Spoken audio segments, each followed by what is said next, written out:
قرآن کہتا ہے ہر غیبت کرنے والے طعنہ دینے والے کے لیے ہلاکت ہے، لیکن ہم کیا کرتے ہیں؟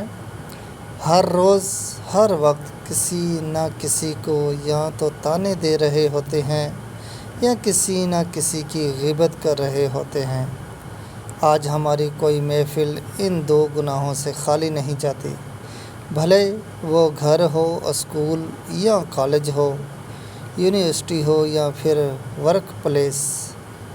ہر جگہ ہم یہ گناہ کرتے نظر آتے ہیں۔ طعنہ کسی بھی وجہ کا ہو سکتا ہے، کسی نے کوئی غلطی کی ہو، گناہ کیا ہو یا کوئی بھی وجہ ہو، ہم باز نہیں آتے۔ اللہ کی لعنت، استغفر اللہ، یہ کوئی چھوٹی بات نہیں، بہت بڑی بات ہے۔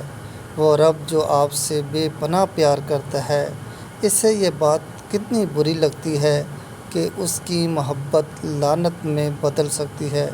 اللہ ہمیں ایسے گناہ سے بچائے۔ ہمیں بھی کوشش کرنی ہے خود کو اور دوسروں کو اللہ کی لعنت سے بچائیں۔